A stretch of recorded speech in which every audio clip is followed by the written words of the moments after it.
Bismillahirrahmanirrahim. Assalamualaikum warahmatullahi wabarakatuh. Waalaikumsalam warahmatullahi Halo wabarakatuh. semuanya. Alhamdulillah, jumpa lagi di channel YouTube Doni Mars. Kali ini di playlist Ngaji Genong atau NGN. Bareng kan? Ngaji Genong. Biar kayak YouTuber lain ya. Film-film gitu. Satu, dua, tiga. Oke, jumpa lagi di playlist Ngaji Genong. Sebenarnya sih tematiknya secara umum, ya temanya bisa tema-tema sangat umum. Cuma nanti kita korelasikan dengan bagaimana Islam menyikapi itu. Komplit tuh mengatur hidup kita dari bangun tidur, ya dari mulai melek sampai tidur lagi. Comprehensive commitment. Jelas bahasanya ya. Sudah hadir bersama saya, kakek saya tercinta, Karom Haji Tubagus Imam Ibrahim. Dan di tema kali ini ya, di kajian kali ini kita akan membahas ya stres ya, lalu meningkat menjadi depresi ya, istilahnya tuh depresi ya. Lalu kemudian kesini itu fenomena bunuh diri juga marak. Banyak berita-beritanya. Ya tadi pagi saja saya scroll X atau Twitter, itu ada seorang remaja SMK di sebuah kota bunuh diri gantung diri karena terlilit pinjol. Dan masih banyak lagi.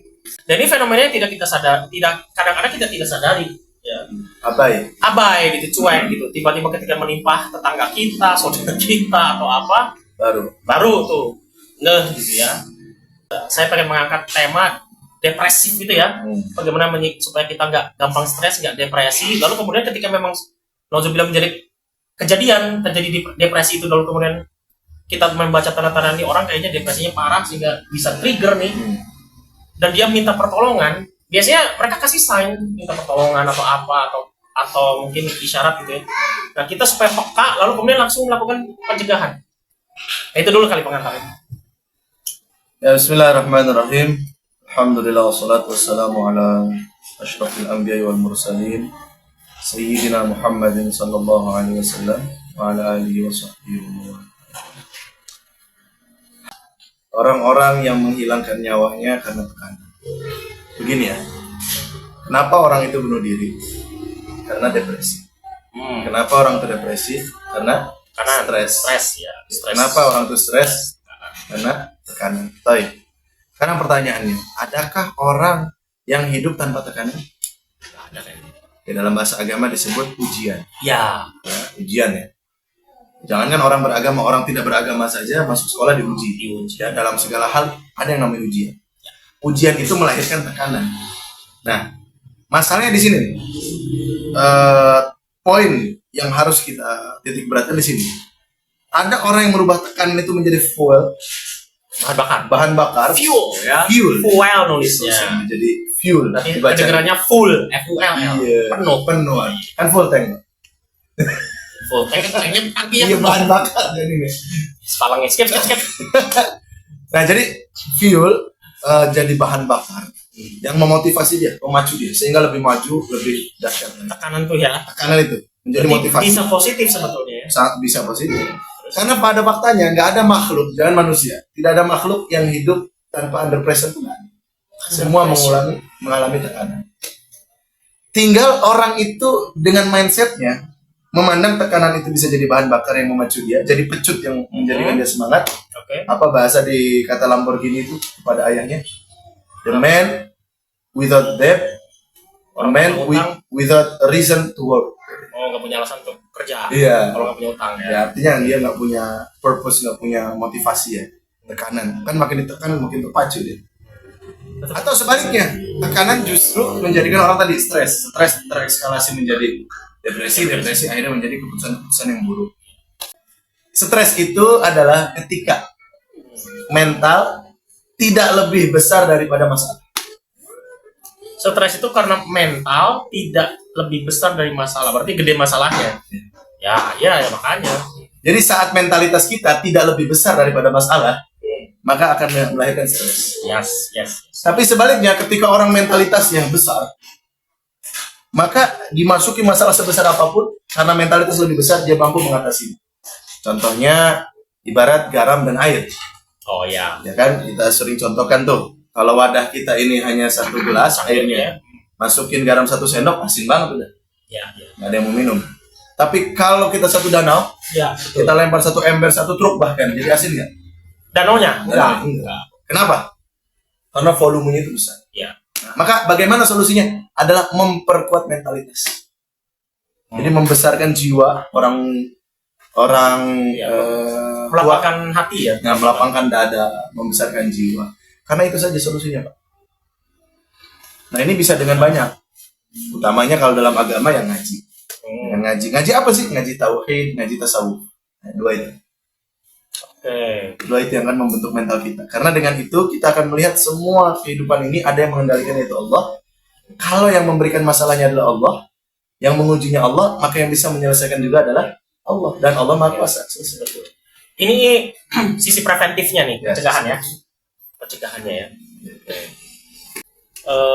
Saya lagi scroll tuh, kebetulan ada satu akun dakwah gitu ya, yang di-quote oleh seorang netizen gitu ya.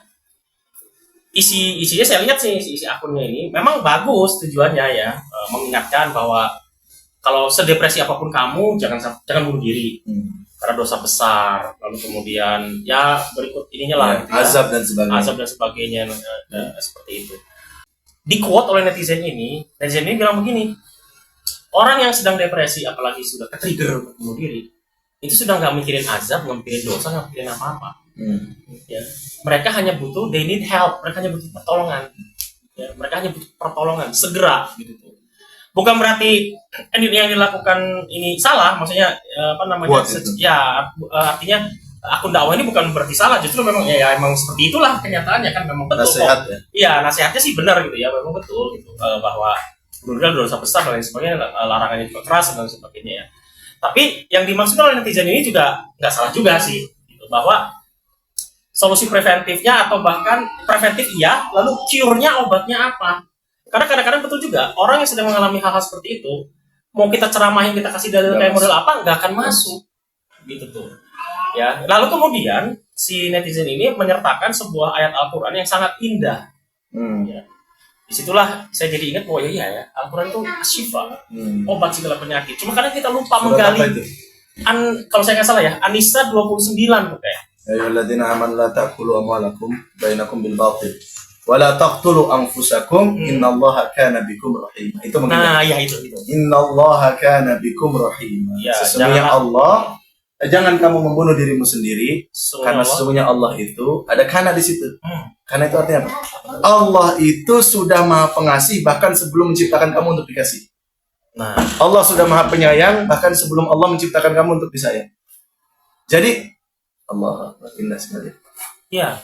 Jadi artinya jangankan udah ada kamu, sebelum ada kamu aja Allah sudah mensifati dirinya Maha Pengasih dan Penyayang. Jadi ada Allah kok yang penyayang sama kamu.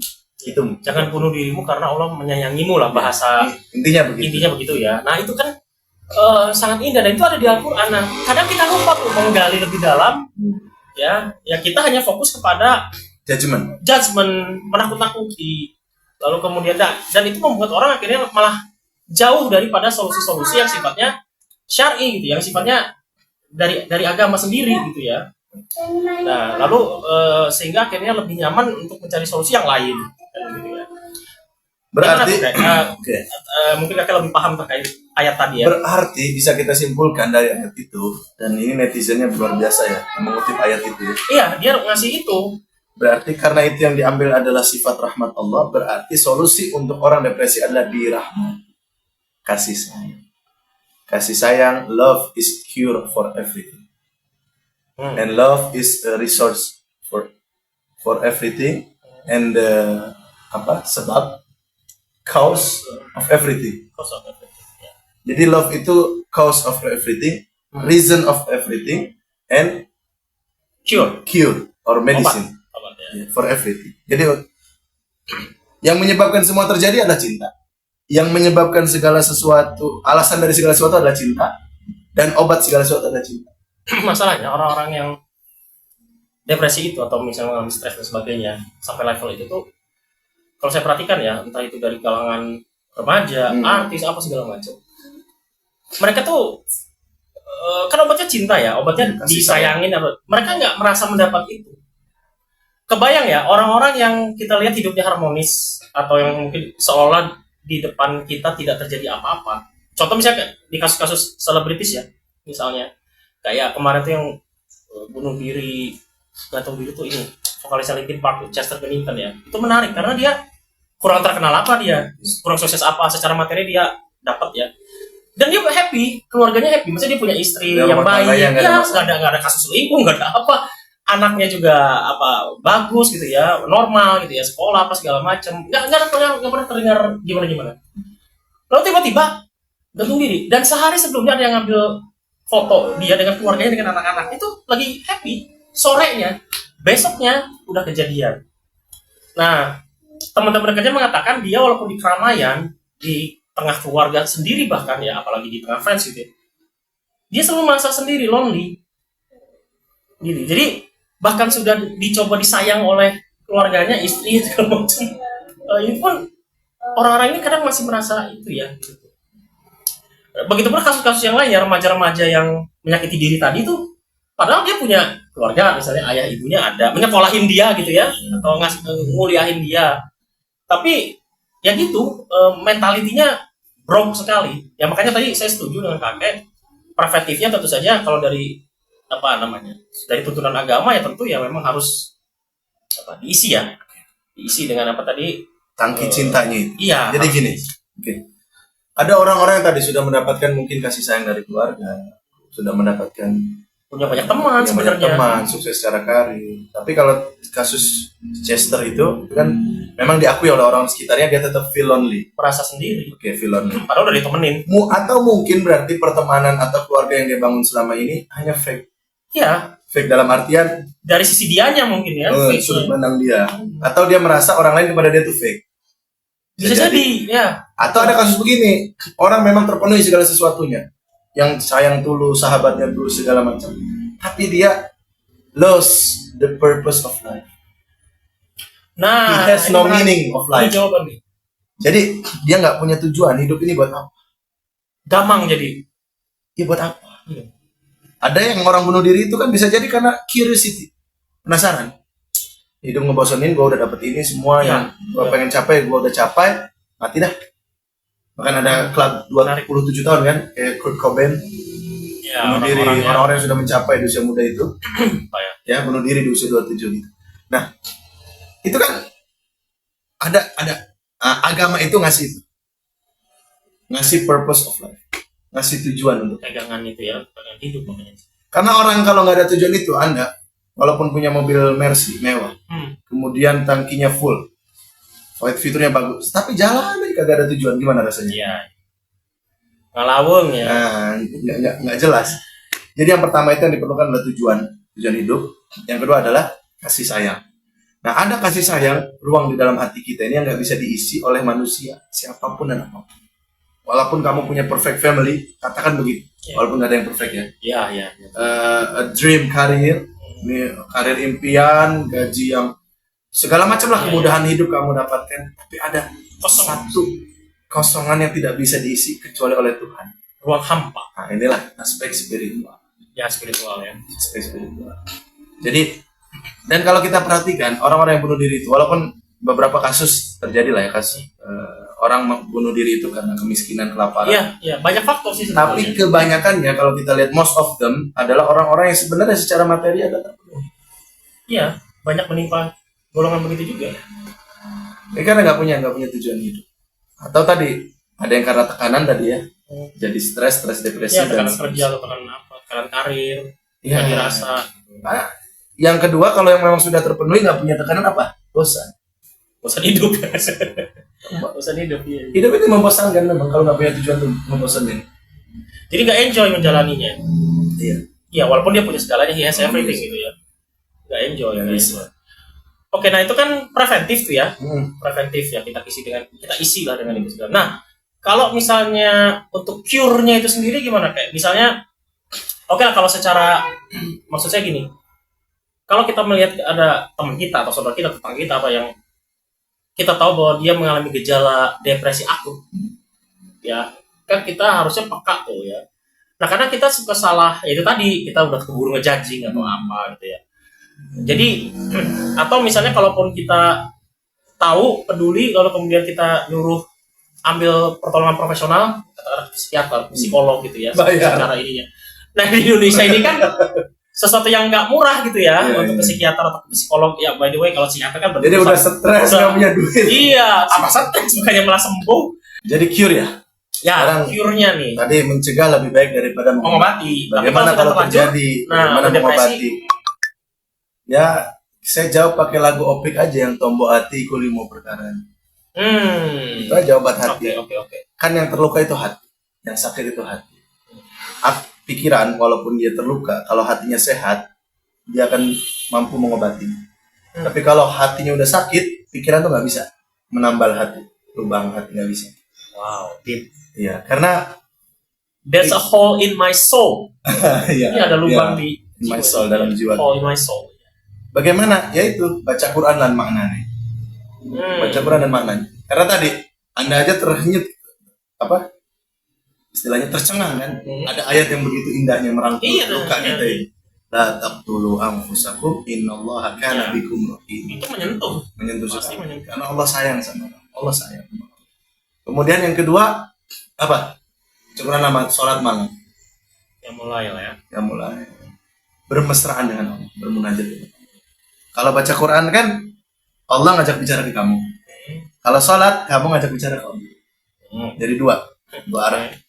Yang ketiga, ini yang penting juga. Kalau kamu bukan muslim misalkan atau apa, ya saudara-saudaraku sama manusia adalah berkumpulan dengan orang-orang saleh. Orang-orang yang Orang baik. rohaninya, atmosfernya mengajak kamu kepada Allah, mendekatkan diri kepada Tuhan, bermanfaat, melakukan kebaikan, ya. Atau yang lisannya menjadikan kamu ingat akan tujuan hidup, akan makna hidup dan betapa berarti hidup. Positive vibes kalau Iya. sekarang positive vibes Iya, ya. atmosfer. Oke. Karena kan kamu itu tergantung dari lingkungan kamu, Iya, betul. ya kan? Tunjukkan 5 orang kawan dekatmu, aku akan kasih tahu siapa diri kamu sebenarnya. Oh. Kemudian yang keempat apa? Berpuasa, Ya. menahan nafsu. Karena impuls untuk bunuh diri itu juga nafsu juga, Pak. Oh iya. Ya, impuls kan dorongan tuh. Ambek kapegung cek orang semuanya. Maka dilemahkan dengan berpuasa. Saum, lemes. Yang kelima, zikir yang banyak. Zikir itu bukan hanya zikir lisan, tapi zikir pikiran, zikir hati. Ini yang terutama nih, zikir hati. Ingat ya Allah. Semuanya Allah, serahkan ke Allah. Kenapa beban itu menjadi berat, kita rasakan berat? Karena kita pikul sendiri. Coba kalau beban itu kita serahkan kepada Yang Maha. Iya. Ya nggak Pak? Betul.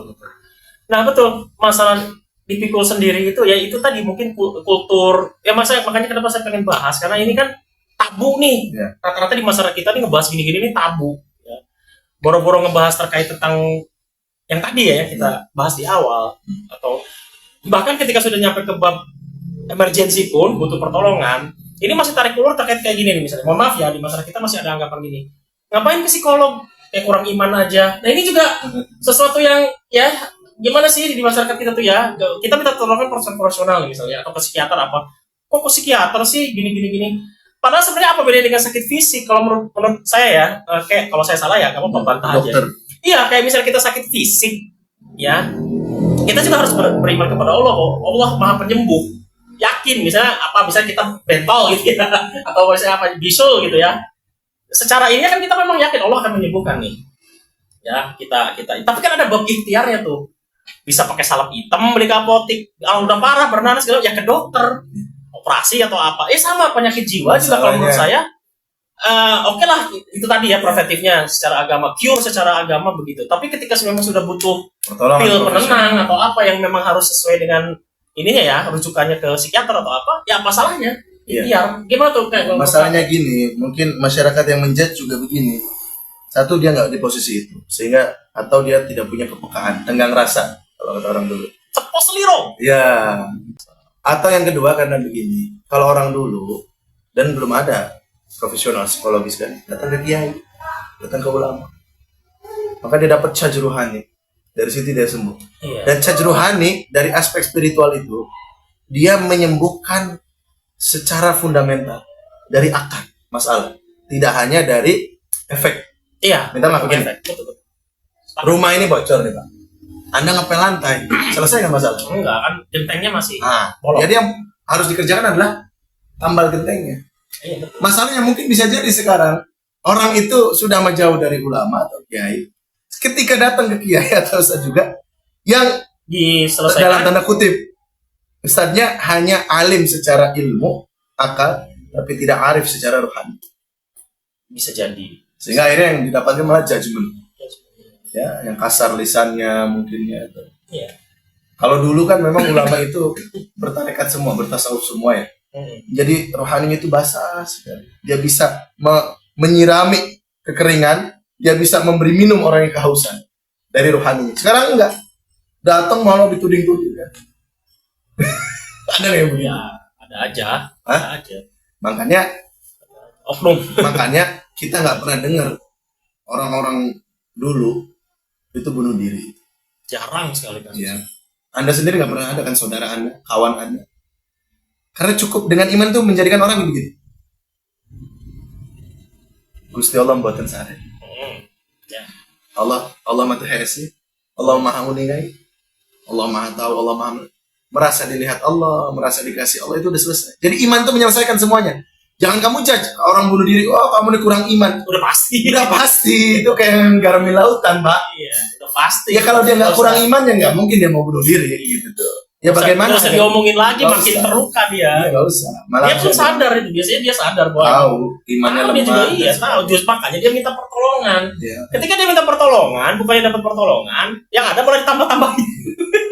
Orang kalau lagi lapar minta makan, kasih makan dulu. Udah kenyang Baru baru diomongin nasehatin. ya, baru diomongin. Jangan lagi lapar kemudian malas kerja sih lu. Hai.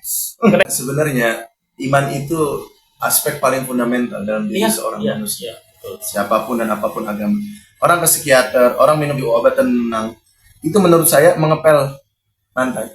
Seperti lantainya banjir nih kan, becek, menimbulkan lumut. Boleh sih Ya, bagus. bener, berarti kayak zaman dulu aja kan masih jarang praktek psikiater atau psikolog kan masih jarang dulu ya di rumah sakit.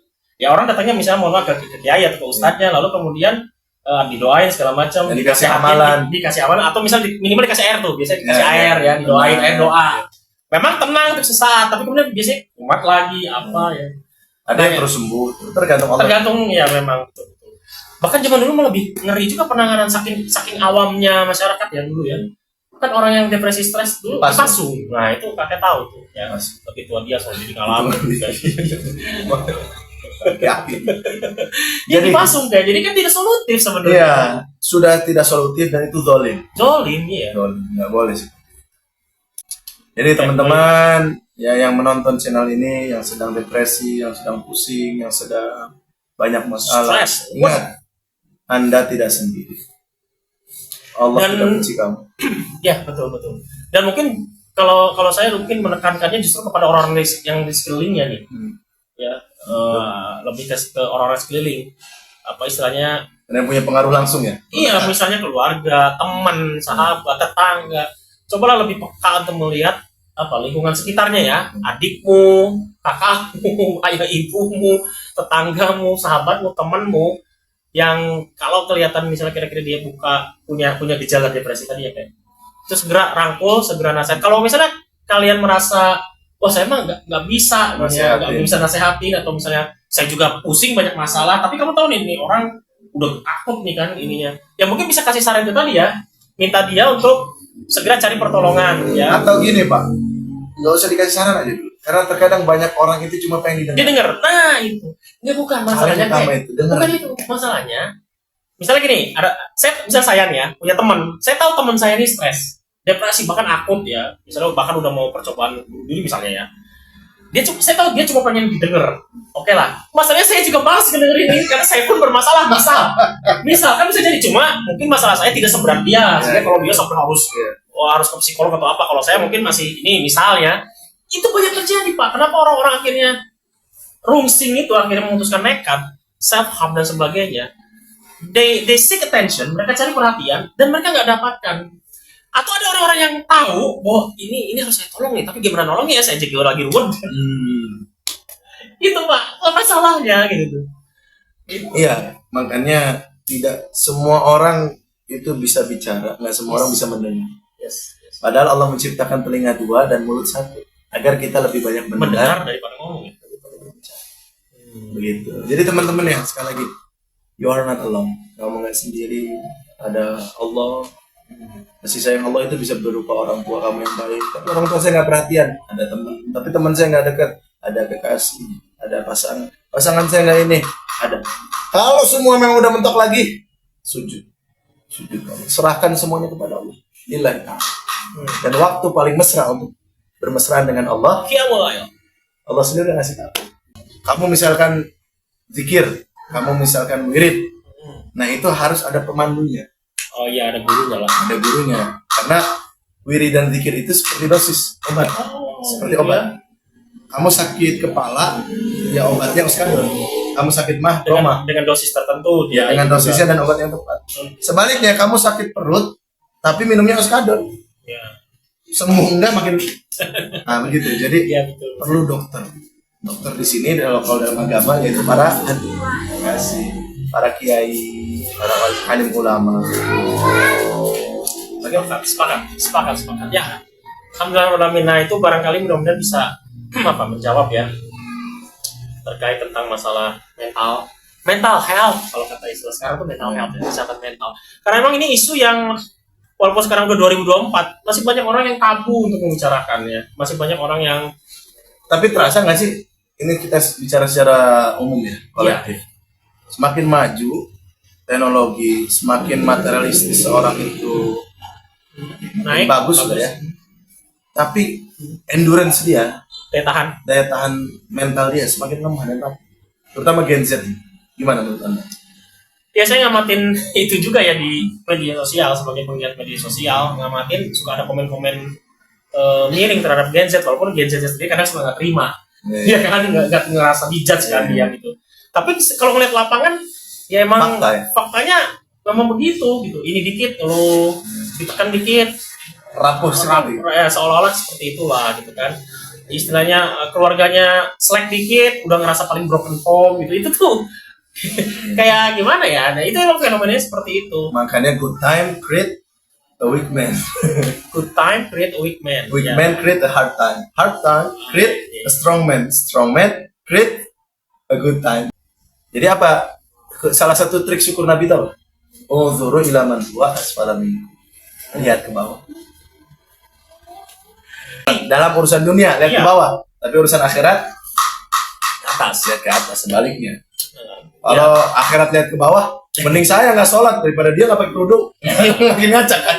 Iya. Bandingin ya. Saya cuma nggak sholat tapi masih pakai kerudung, dia udah nggak sholat nggak pakai kerudung. Ya, judging lagi. Emang makin parah kan? Harusnya lihat rajin amat, salah. Sebaliknya urusan dunia lihat ke bawah. Bersyukur, ini bukan syukur. Kita nggak punya mobil tapi kita punya motor. Lihat orang yang pakai sepeda, lihat orang yang jalan kaki.